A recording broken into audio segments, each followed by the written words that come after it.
Welcome to the Empathic Mastery Show. I'm your host, Jennifer Moore, and I'm so glad you're here. This is a place where we talk about what it means to be highly sensitive and empathic, how this impacts all aspects of our lives, and we explore tools, resources, and solutions so we can shift from absorbing all the thoughts, feelings, and energy of the world around us to being beacons for calm, love, and healing. Hey there, everybody. It's Jen from the Empathic Mastery Show. And today I am really excited to be having a juicy conversation about one of my favorite topics, boundaries, with Kathleen Oweegon. Kathleen is the founder of Bridges of Peace, providing facilitation, training, communication coaching, and mediation services throughout the U.S. and the world. She is the host of the weekly 30-minute podcast, Co-Creating Peace, which provides concepts and easily implemented tools for conscious communication and conflict transformation. The focus of Kathleen's work is to help communities, organizations, and individuals become empowered to fulfill their greatest potential through dialogue, negotiation, and collaboration. This often involves bringing seemingly discordant voices together in collaborations that result in mutual understanding, increased wisdom, and growth. Kathleen, welcome. That bio just is so inspiring. Oh, thank you, Jen. I'm so happy to be here with you. Thanks for having me. Oh, I'm really delighted. And I have to say, as I read your bio completely reminds me of one of my favorite mentors when I was in seminary, who was a conflict resolution specialist. And his name was Jerry Handspicker. He's on the other side now, but Jerry had sort of a similar, deep level of enthusiasm for bringing people together and just resolving conflict. But before we go into boundaries and conflict resolution and all of this stuff, I would love for my audience to know a little bit more about you. So tell us about you. Tell us about what was life like? What made you decide, sort of what was the thing that inspired you to want to go into this powerful field? I'm not sure that I can actually answer the question about what inspired me to go into this field in a direct way, because as so many things in life, it evolved. And I knew since I was a very small child, when I was a small child, I often communicated with something outside of myself, got information, got guidance. It sometimes sounded like a man's voice up near my right shoulder. Other times it just was a very strong thought that I knew was a message from outside of myself. So at one point in time, when I was about 4 or 5 years old, I was sitting under a tree, leaning against my German Shepherd, and all of a sudden, my heart rate just soared, and I had this moment of panic. Oh my God, I've got to get it right this time. And I had no idea what any of that meant. It was just, I've got to get it right this time. And so I thought, okay, what do I do with that? I think that means I need to figure out how I'm supposed to live my life, what my mission is. And I was 4 or 5 at the time, so it wasn't quite those words, but it was like what I'm supposed to do. And so along the way, as I was trying to figure that out, I would watch other people. And I would watch what was happening, and what struck me the most. And it was when people were in pain, especially emotional, psychological pain, that I felt the greatest sense of urgency to act. So I concluded from that I was put here to help people make their pain go away. And so I thought, well, okay, I'll be a doctor, and studied psychology as my undergrad, planning to be a pediatrician. And along the way, it never felt quite right. I'm glad I went through that course of study. The information was very important, but allopathic medicine was not my path. My path had to do. Go ahead. I was going to say that is very, very understandable.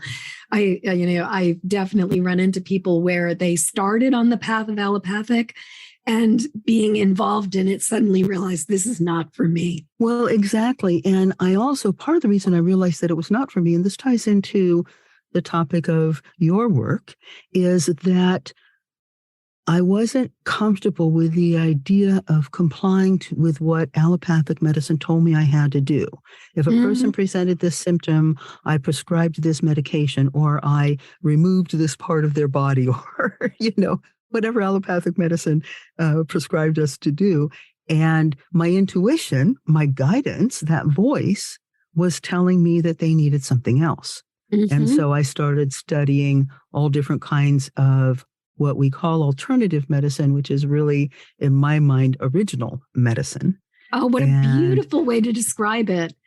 Thank you. Yes. And so I studied Reiki, and I studied herbology and Ayurvedic medicine, and just as many tools as I could find. And then I would work with people and get them to help me understand what was going on for them. Some of it was discerned through their words, others through my intuition and my guidance. And then I would offer them whatever remedy came to me. My spiritual guidance was that I was not able to demand compensation for that work. I could receive compensation, but I could not demand it. And part of the reason for that was to help people understand the importance of finding their own way to bring things into balance. As ye give, so must ye receive. And it doesn't necessarily have to do with money. And you can give a person all kinds of money. It may not bring into energetic balance that which they have given you. So that was all part of what I had to do. I had to say to people, you need to figure out what the value is of what I have done for you, and you need to bring that into balance in whatever way your guidance tells you. And it might be by giving me something in return. It might be by paying it forward. You follow your guidance, I trust it. But that was very confusing to people. And of course, it also didn't help me pay the bills. So then I prayed and prayed and prayed, and I said to the universe, please give me something that is on my path for which I can ask for compensation and be specific and have it be monetary so I can live in this material world. And the guidance that came to me was mediation, that peacemaking was, and this is the beautiful thing about it, that peacemaking is one of the most powerful healing arts that there is. Because, and this is something one of my spiritual teachers taught me, when a person is in a place of imbalance, of illness and conflict, those times of great upset physically, emotionally, or psychologically, that they are out of harmony. And that healing someone or helping someone to heal, we don't ever actually heal someone. They heal themselves. We facilitate to the best of our ability. We try to give them the tools. Right. Help them find the way. Absolutely. Yeah. Yeah. But true healing is when harmony is restored between mind, body, and soul. This is what my teacher taught me. And so looking at when a person is in conflict, they are out of balance, mind, body, and soul. It affects us physically. It affects us emotionally. It affects us psychologically. It affects us spiritually when we are in conflict. And so helping people find their path to peace makes it a very powerful tool because it's very holistic. It addresses the issue at all levels. So that's kind of the long answer to your short question about how did I find my path. That's the synopsis of the journey. What a wonderful answer. And I love how you started with acknowledging or recognizing at the age of 5 that you were here to do something important. And also how you were already being connected with spirit and receiving guidance and receiving information. I feel like we could go down an entire rabbit hole, and I don't necessarily want to do this, about the idea of compensation and how confusing it is to basically say, well, offerings to the, I used to, when I was first tattooing and learning how to do it, I would say to people, offerings to the priestess are graciously accepted. And again, it was sort of like people didn't necessarily know what to do with that. And, because people are like, well, what should I pay you? And it's like what you feel guided to do. I know some people, I've heard stories of some people who that really works for them. I don't know. For me, I had enough of my own stuff about it that it was a little too confusing, but I love how you prayed and it led you to the awareness of mediation, but also where you are just saying something so vital here of how the work of restoring peace really is just some of the most important work we can possibly do. And I mean, I look at the world and I think, yes, right now we've got some physical manifestations of like out of our control, natural disasters. There's like cyclones that are going through New Zealand right now as of the time of the recording of this. By the time this airs, hopefully that will not be the case. And currently we are looking at the impact of the earthquakes in Turkey and Syria. But those are in some ways feel to me like more like the exception than the rule, because when I look at so much of the conflict in the world, it's completely human driven. It's all about our stuff and our inability to get along with each other. So I just love that you are called to do this really powerful work about helping people to come to peace. So let's talk about how I guess I would imagine actually what comes to my mind is I know from my own personal experience that you can't necessarily give away what you don't have yourself. And so I'm imagining that there has been a journey for you to find your own inner peace before necessarily sharing it with the rest of the world. So I'd love to hear about like your personal relationship with inner peace before we go into your professional relationship with peace. Well, funny that you should ask that, Jen. You're probably going to be surprised by my answer. And that is that because of many, many things, including experiences that I had when I was a child, as well, I recognize now as picking up on other people's emotions and believing them to be my own. I was a rager from the time that I hit puberty, about 11 years old, until, well, I think probably into my late teens, early adulthood. And I had so much anger and I had no place to put it. And I raged. I was so cruel to my mother. I was so cruel to my younger brother. I had so much angry energy. And as I said, no place to put it. And therapy didn't work because the people they sent me to, number one, didn't keep our conversations confidential because I was a child. And that was a profound violation for me, caused lifelong trust issues, but that's a whole other story. And they also were not tuned into me. It was like trying to connect with a brick wall or something. There just wasn't, you know what I'm talking about. That energetic flow. What absolutely know what you're talking about. Yeah. And with some of the very first therapists I experienced, I had a very similar experience of just hitting a wall where it was like, this person does not get me. This person does not know who I am. And it felt like going through the motions with something that was so utterly artificial. So I really, and I just have to say, like, as you were talking about, going to see somebody and having them violate your boundaries.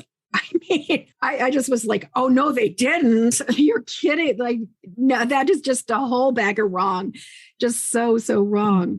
So I want to pull one other thing out that you said that I really want to draw out, which is that because this is something I have found to be true with so many sensitive people, is that you were experiencing all this rage, you were absorbing all this rage coming from the outside world, but like so many empaths, you thought it was yours, like you thought all of it was yours. And I've just seen this again and again, is that we so frequently will pick things up, but we don't necessarily know that we're picking it up and we own it as if it's all ours.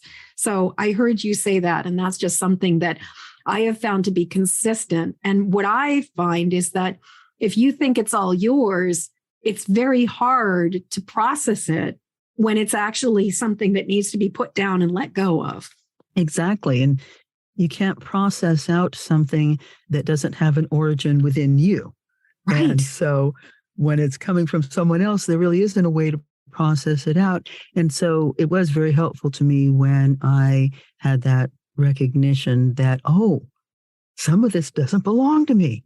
Yes, I do have a whole lot to be angry about. And yes, I do not know what to do with it, but not all of this is mine.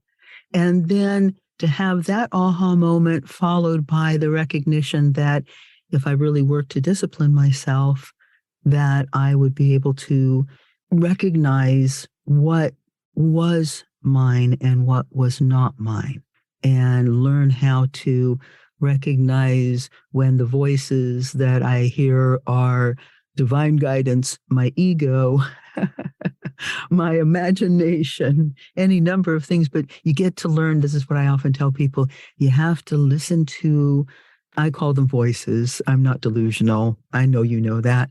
I call them voices, the different kinds of guidances we get, wherever they come from. We have to learn to recognize the different voices or the different frequencies, just like we recognize different people's voices.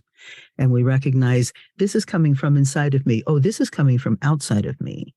This is coming from a place of wisdom. This is coming from a place of fear. Those kinds of things. And I'm guessing that probably resonates pretty strongly with you and your experience. You're speaking my language. You are absolutely, everything you are talking about is is like the recognized chapter in empathic mastery. Everything you are saying, it's like this is almost like verbatim the way I would even say some of this, of like, what is mine, what is not mine, what is my fear, what is my ego, what is divinely inspired, what is just absorbing somebody else's stuff. And I love I love that you are saying that you can't process the stuff that's not yours, because I see so frequently in this kind of personal responsibility, we create our own reality, take it, like kind of the sort of, I don't know, new age way of looking at things, that everything is about us, everything is our mindset. And I think the thing is that it does not acknowledge that sometimes it's not ours. And that when that is the case, it is like you will bang your head against a wall 1,000,000 times if you are trying to process somebody else's stuff. Thank you. Mm-hmm. So I'm just getting chills as I'm just thinking about it, because I think that this is such an incredibly important part of it, is owning our things, but not owning the stuff that's not ours. Yes.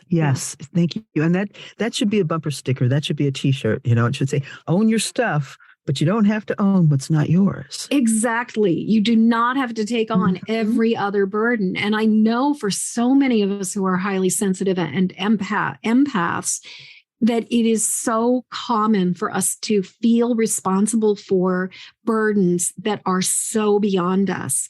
And all it does is deplete us, make us miserable, make us filled with rage, filled with fear, Yeah.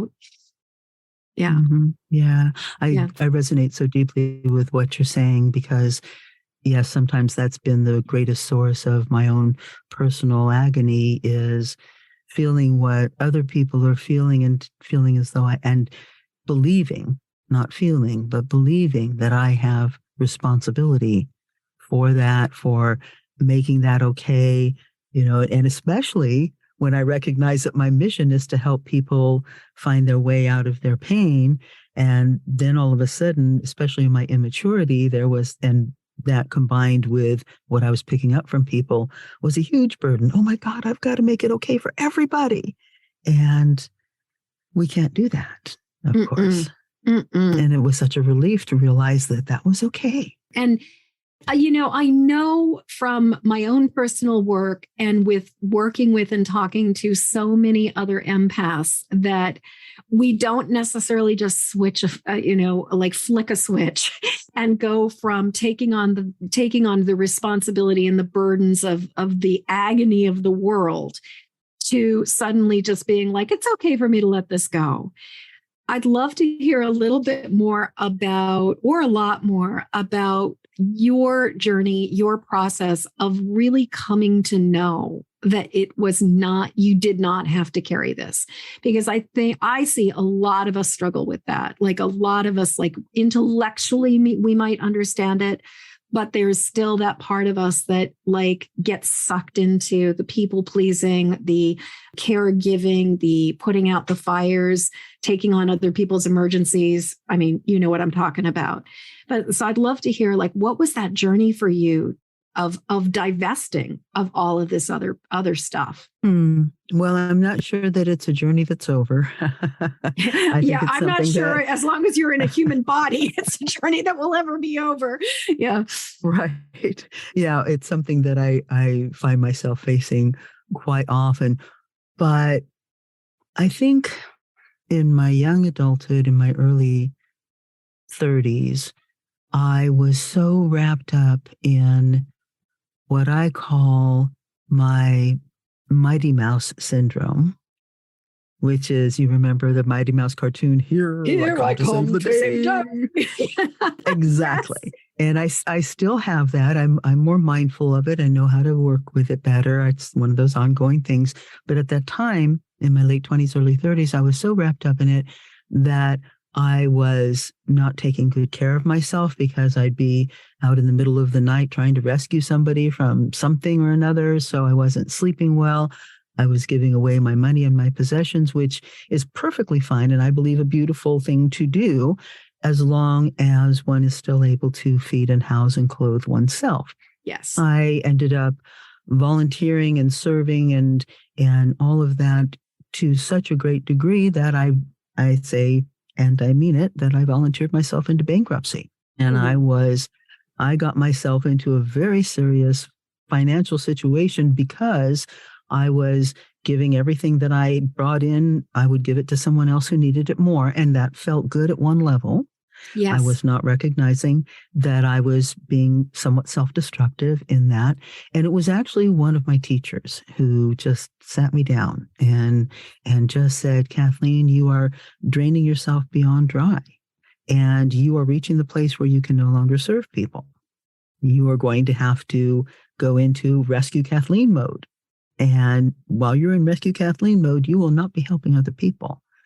So once you get out of Rescue Kathleen mode, you need to find a balance where you can take care of yourself to the level that you are better able to take care of others. And also to recognize when you are being of service and when you are enabling, or when you are feeding someone else's codependence. Because in your efforts sometimes to give, this teacher told me, in your efforts to give and to heal, you are sometimes crippling people. And that blew me away, broke my heart, brings tears to my eyes as I say it now. Yeah. That in my efforts to do good, I was actually doing harm. Oh, yes. My goodness. And it hurt me more that I was doing harm to others than that I was doing harm to myself.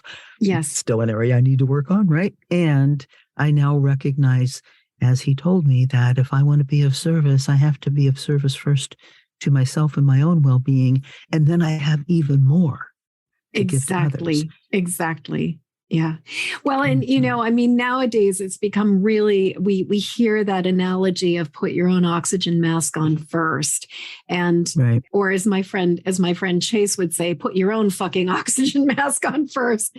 But, we hear that. And yet I think it is such an incredibly hard won lesson for so many of us, because we live in a culture that is so externally focused most of the time that we can really get lost in it. As you spoke about, like giving to the point of bankruptcy, like you volunteered to the point of bankruptcy, I was thinking how animal rescue is an area where I see this so frequently. And I did a podcast in the last season with my friend Britt, who runs an animal rescue, where we talked about the tendency of people in that field to give to the point of depletion, and how often there is, just because in animal rescue, there is always another emergency. There is always another $8,000, $20,000 surgery. There's always going to be something that has a need. And it's so striking to see. And unlike humans, where they have autonomy, with animals, we can even say, well, they can't help it. We have to help them. But it is such a interesting thing how so many of us get caught up in that piece of not recognizing our needs or taking care of our own needs. Like, I don't know, like, it's almost as if, like, I went through this process where I had this revelation a while back where I realized I was treating myself like a charitable organization, but I did not have any fundraising department. And what I realized is that charities give services to people who don't pay for them. But the reason that they can do that is because they have an entire infrastructure set up to receive financial compensation and support from other sources. And Great metaphor. what I've noticed with a lot of us who are sort of independent contractors, as it were, that we perceive ourselves or think that we're supposed to be functioning like a charity, but we are missing one piece of, we're missing one of the arms of the process, which is that if the money is not coming from the people we are giving it to or giving the support to, then the money has to be coming, or support resources have to be coming from some other location or some other way. And that was revelatory for me when I was like, yeah, you can't just keep on giving and giving and giving without depleting yourself. Absolutely. Yeah. Absolutely. And as my grandfather taught me, my grandfather was one of my biggest mentors. What he taught me is it's all about balance, everything in balance. And I had forgotten that lesson until my teacher brought to me this imbalance that I had gotten myself into. And, as I was listening to you just now, Jen, I realized that what we're talking about right now segues right into the piece about boundaries. Yes. Because what we're talking about here is a boundary within ourselves first. Right? That was when I had to say, okay, here's how much I have to give before it is costing me too much. I have to, as you're pointing out, I have to be funneling energy in from other places to balance out what I'm giving out. But it's up to me to be mindful of those boundaries and also to recognize when I might be going out of balance in the opposite direction, taking in too much without giving enough. And that's what society programs us to do, in my opinion, is to take. Give as little as you can, take as much as you can. That's the American way. Forgive me, patriots, but that's what I see. And I don't see it as being anti-patriotic or unpatriotic to say that. Society tells us consume. Try not to give anything to anybody else. Don't be taken advantage of.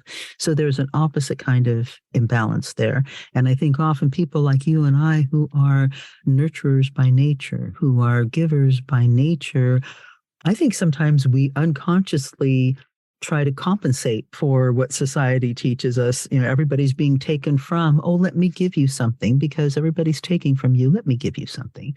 And then we get out of balance ourselves. What do you think about that? Oh, I am in such agreement with you about all of this. And, it's funny. I don't necessarily think about or think of the aspect of American consumerism as patriotism as much as I see it as the shift from patriotism and looking in terms of community effort as a culture and a society to sort of the shifting over to corporations or people too that happened in the 80s. And, I know for myself, I feel like our country really shifted somewhere between the 70s and the 80s. And, I'll name it with the Reagan administration, that it feels to me like we really started to make the transition away from the idea of the collective good, and the idea of working for a greater idea or vision to he who has the most toys wins.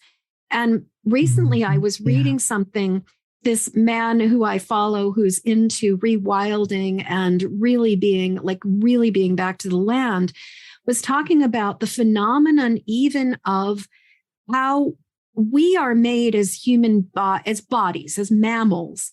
We are made to live on this earth, consume what is, our daily bread, and then go die and give our bodies back to the earth to replenish it, to feed it, to nourish it. And yet, between all of the embalming fluids and the things that happen, or the tendency now for so many people to be cremated, there is this way in which even the equation, like the sort of the natural order of things, has been kind of pulled out of balance. And I think that what you and I are talking about is this sense of there is an incredible disproportionate relationship. There is the reciprocity on this planet is out of balance right now.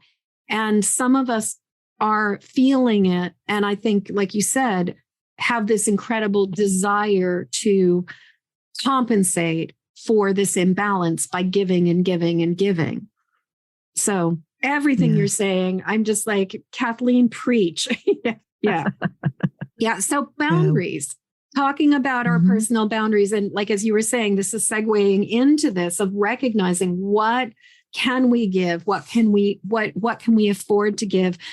Can we not afford to give? But also recognizing when are we slipping into the other side of it, where we where we really are consuming too much and not giving enough. Mm-hmm.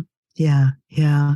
Well, and I think for me, one of the very first understandings we need to have, or skills that we need to have, is to learn to recognize what balance feels like.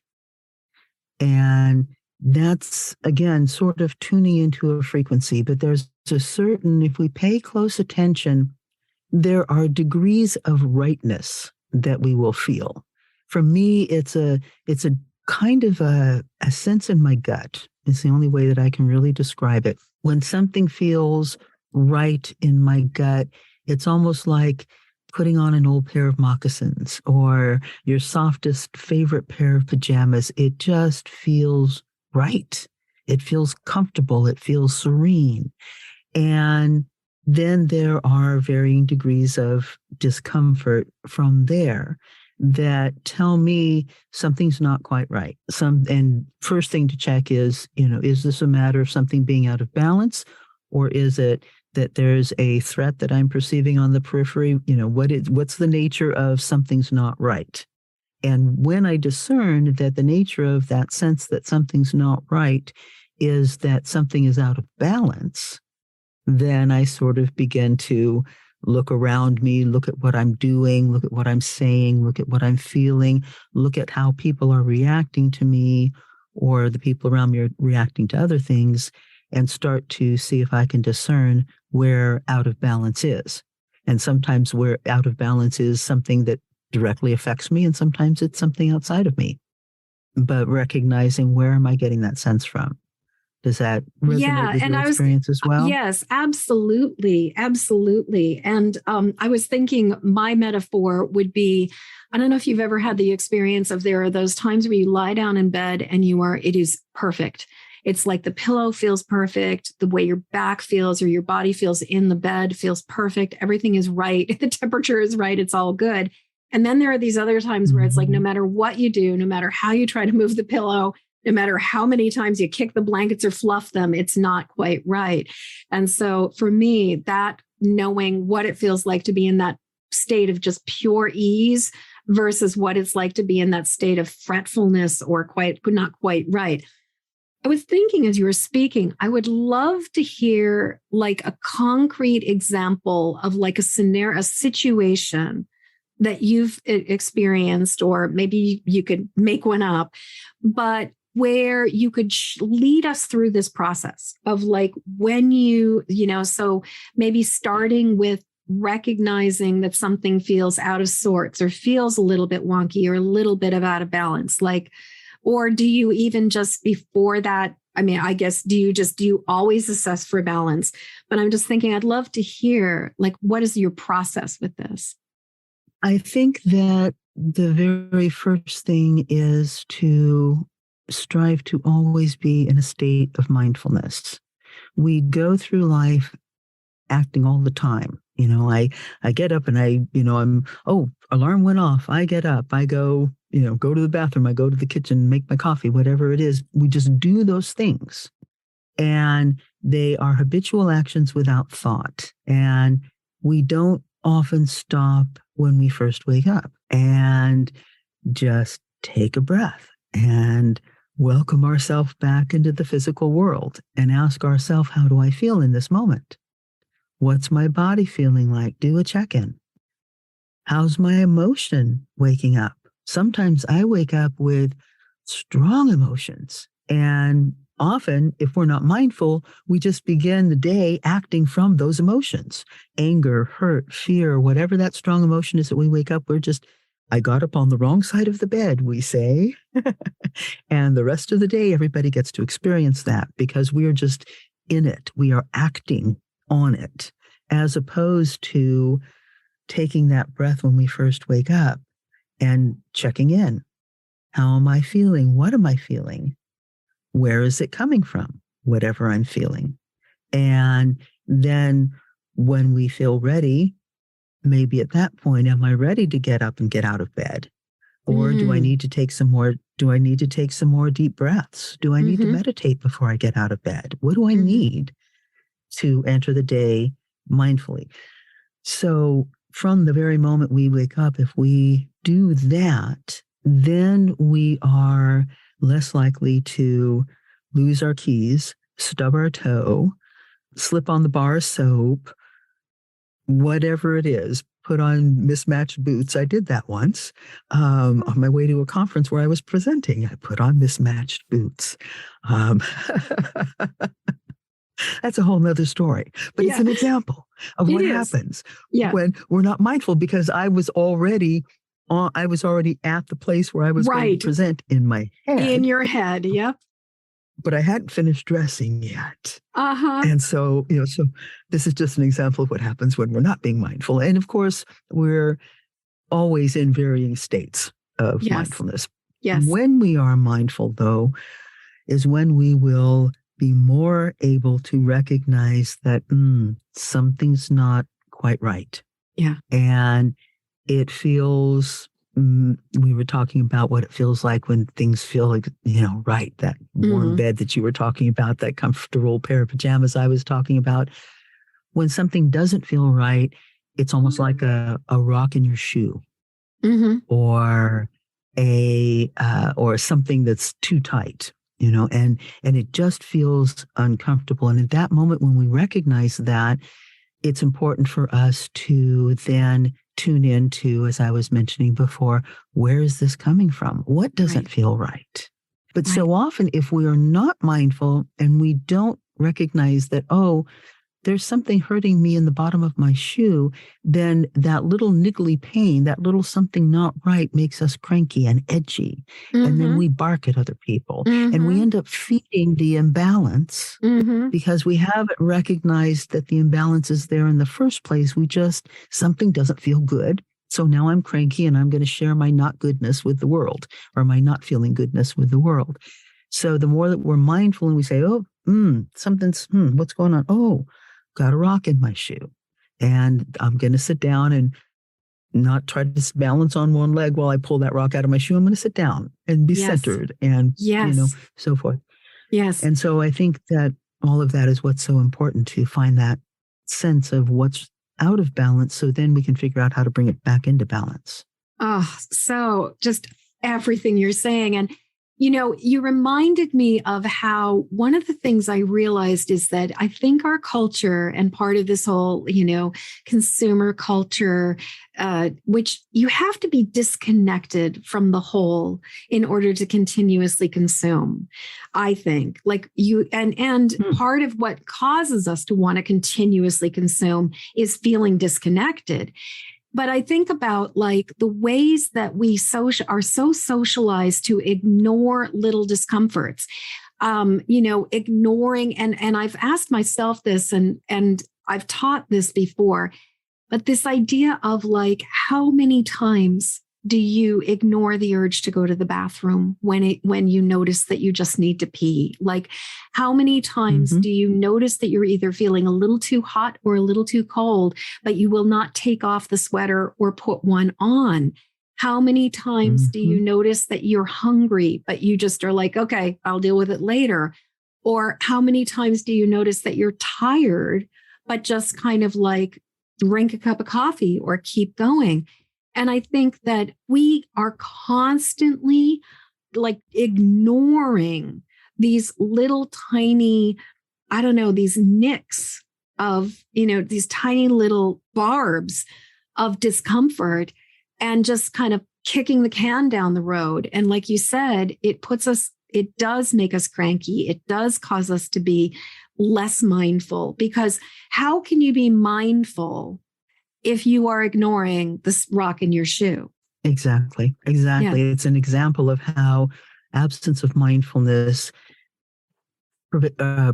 spreads and deepens and grows, just like mindfulness will when we begin to do our mindfulness practices. And this also ties in so much to boundaries, because the more we become aware of where balance is and what takes us out of balance, the more we can define for ourselves what boundaries we need in place in terms of what we choose to do or not do, what we choose to bring into our life or not. And so many times people think boundaries are about what we impose on others to make them do something. And boundaries isn't about that. Boundaries is about, what are we creating in our reality? What are we willing to let in, and what are we not willing to let in? And the more we become mindful of where balance is, what feels right for us, the more we can recognize what it is that takes us in the wrong direction. What is it that brings me off balance? For me, for example, I find that loud noise takes me out of balance. Loud noise brings up all different kinds of emotions in me, just depending. Crowds of people take me out of balance for varying reasons, among them being that I'm picking up too much from too many people all at once. And I have to have a boundary about what I let in energetically, right? I know you know this. I am just nodding my head. Right? I know exactly. Both loud noises and crowds. Absolutely. Yeah. Right. Exactly. And so we recognize those things, and then we can also recognize, what brings me back into balance? Silence, long silence for me, certain kinds of musical tones for me, but not any kind of music, certain kinds. So all of that is about, what do I bring in and what do I leave on the other side of that boundary? And then the same thing goes with people. And interesting, though, that in my personal world, I very rarely deal with angry people in my world that are angry at me, because I live a very peaceful world, and I try to be mindful of relationships and honoring people and all of those things, and mindful, conscious communication. And yet my profession is dealing with people who are in conflict. And it's a big part of what I do, whether it's individuals or groups that are in conflict.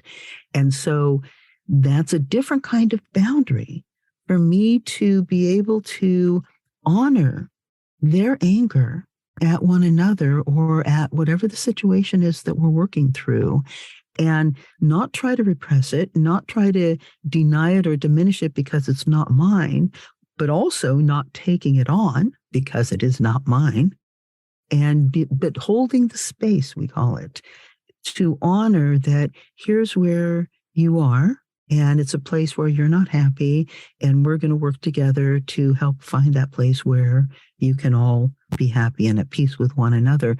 But I notice that energetically, emotionally, I have to be very mindful of the emotional boundaries that I need to have for myself, so that I'm not taking their anger on, nor am I, as I said before, diminishing its importance to them.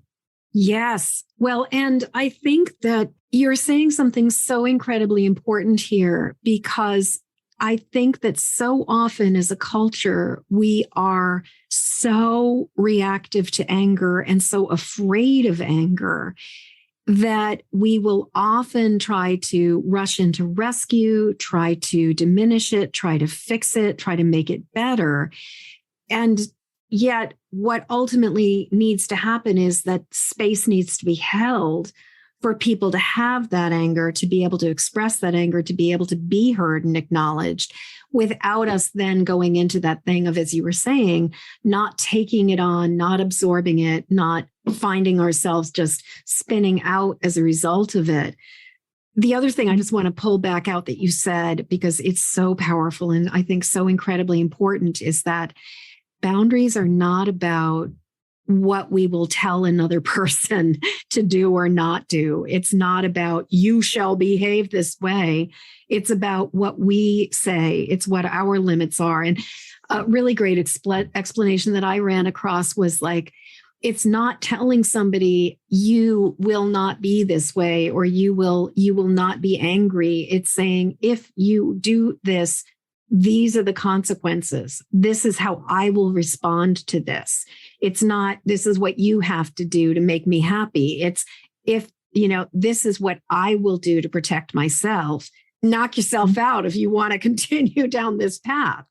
But so I just really wanted to pull that out of your comment about boundaries are about us and about us setting those boundaries and our recognizing the boundaries, not necessarily imposing rules on another person. Exactly. This is what is allowable in my environment. And if you need to be otherwise, by all means, go find another environment. Yeah.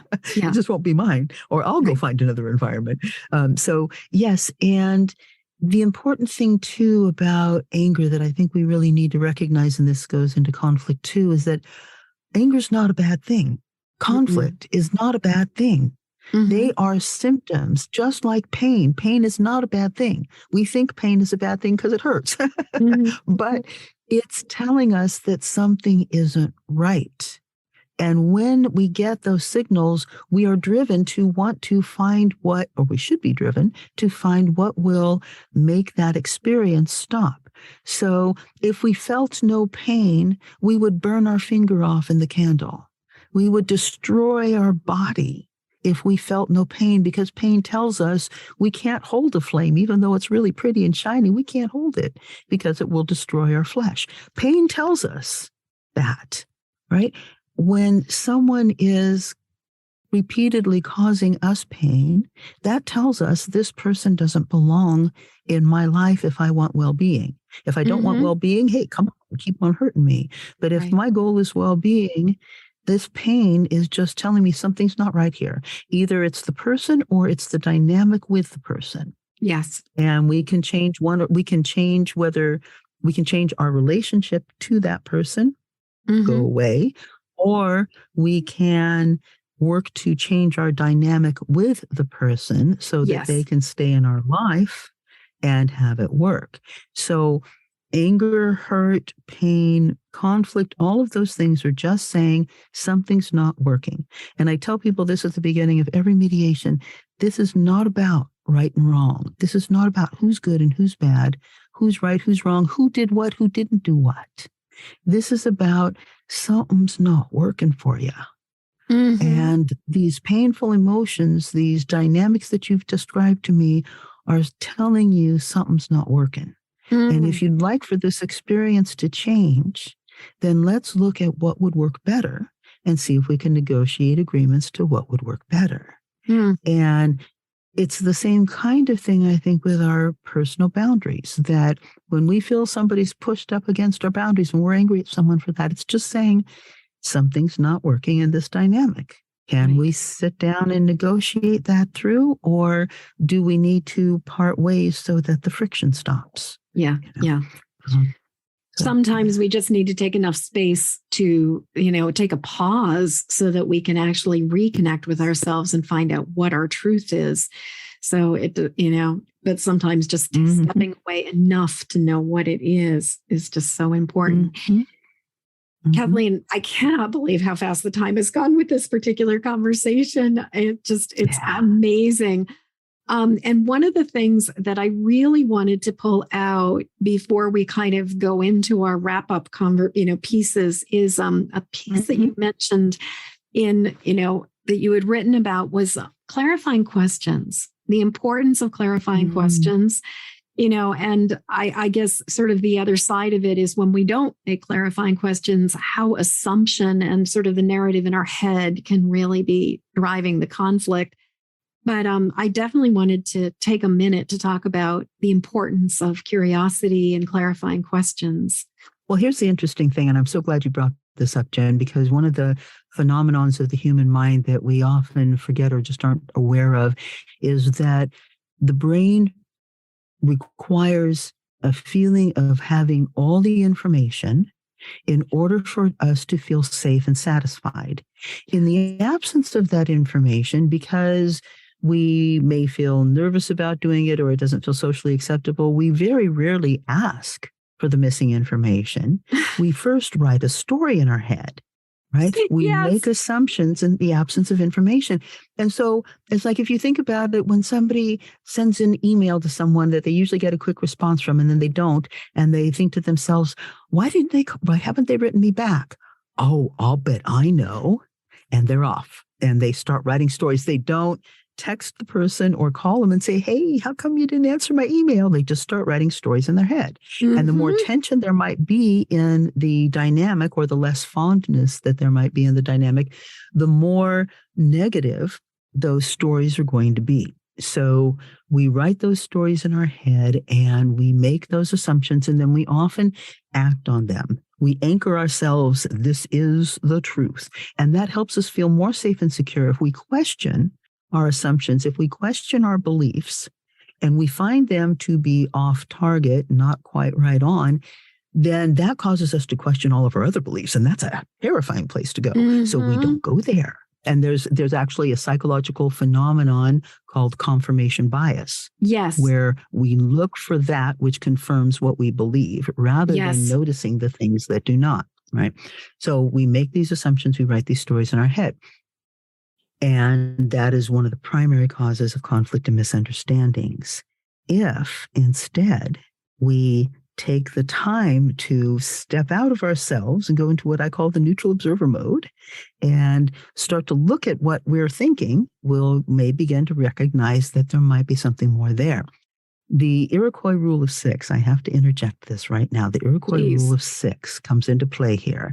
The Iroquois people were amongst the most savage of the warriors in history. When the time came when their elders decided that it was time to live in peace, that they created these rules of peace. And one of them is the rule of six. The rule of six says for everything you observe, look for 6 different explanations before deciding on one. So if we apply the Iroquois rule of six, every single time we say, I'll bet I know. Oh, wait, we've got to come up with 5 more. Get that Yes. 6.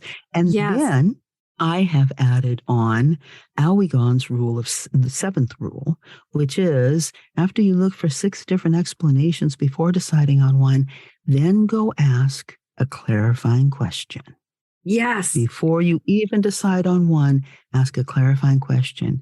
Go to the person and say, and it's always nice to help them feel safe by saying, help me understand. And doing that with an inviting, inquiring tone of voice, not a help me understand, Yeah. justify yourself, but instead What the hell were you thinking? Right. But instead, help me understand what Help your me thoughts were understand. in that Yeah. moment. Yeah. Rather than what were you thinking? What were Right. your thoughts in that moment? Yeah. And clarifying questions are questions that are what we call open-ended questions. They require more than a yes or no, Mhm. because a yes or no does not give you all the information. If you say to somebody, are you upset right now?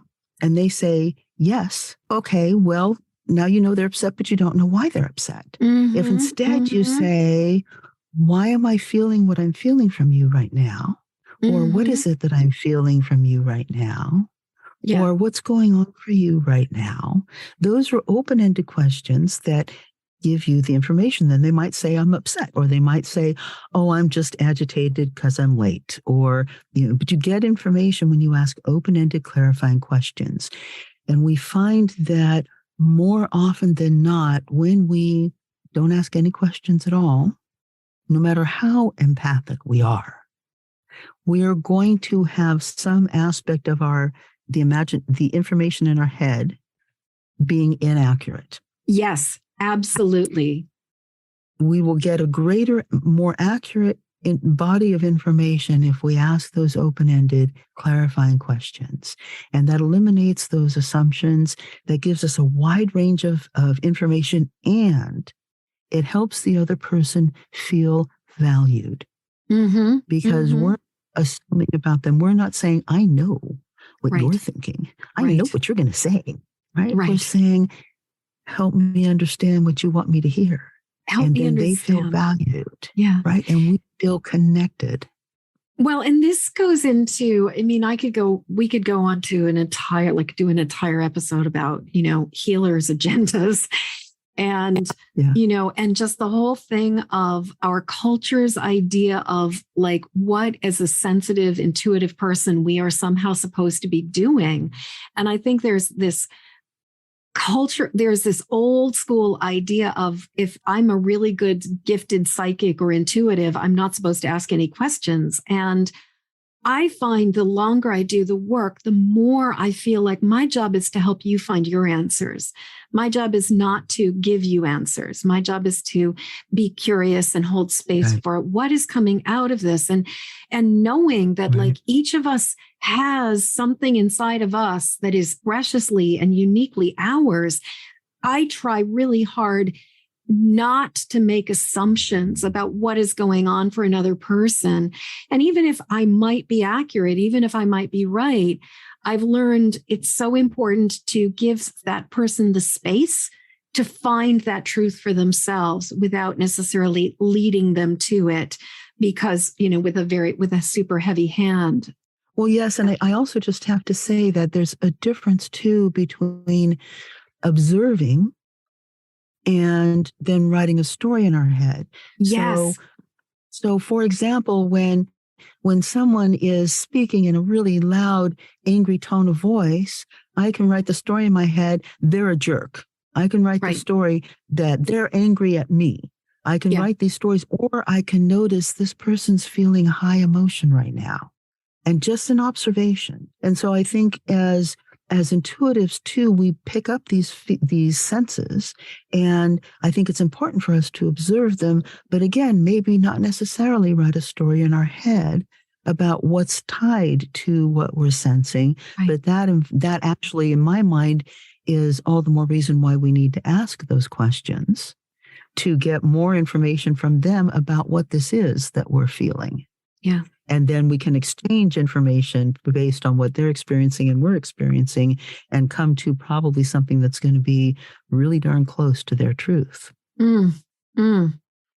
Kathleen, we are getting to that point where we are coming in on the top of the hour, and I could talk with you for hours. This conversation has been so delicious, so juicy, just so good. I mean, you were speaking, you are singing my song. You are singing words that resonate so deeply in my heart. So thank you so much.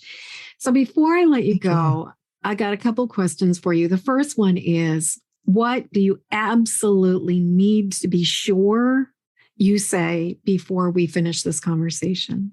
Believe in yourself. Tune into your higher guidance. Always stay in touch with the neutral observer within you, and embrace all that is for what it is. Believe in yourself.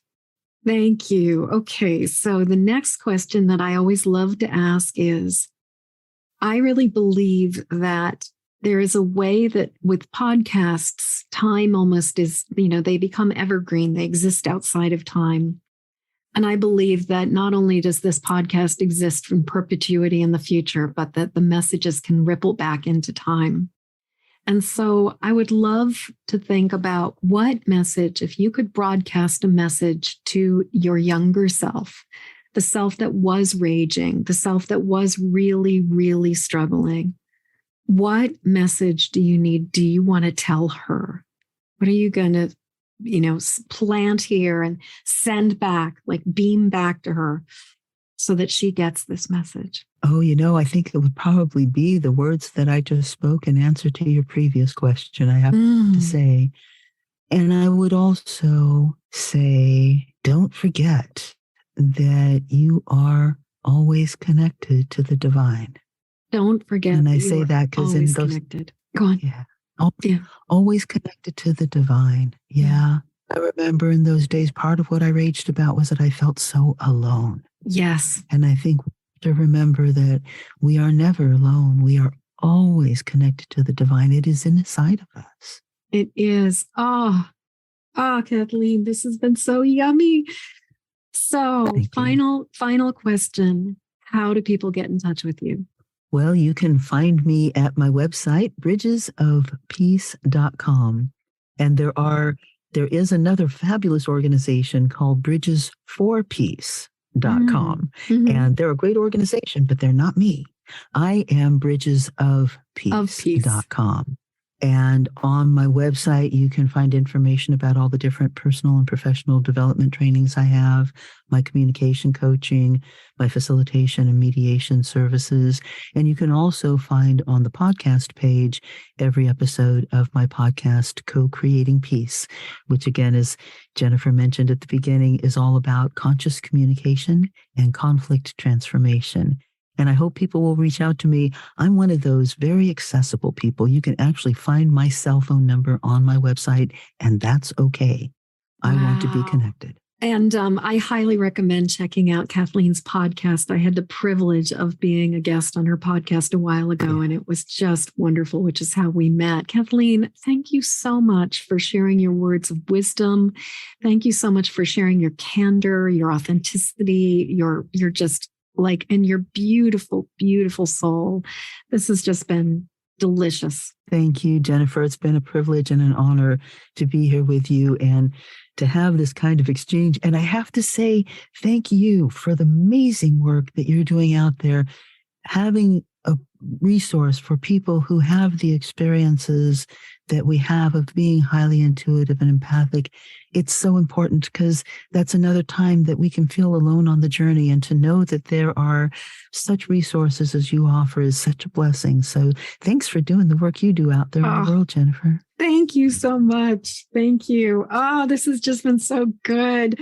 I could stay forever. So I think we've said enough. You guys, if you are listening to this, you can head on over to empathicmasterieshow.com and find in the show notes for Kathleen's show links to her website, to her podcast, all of that stuff.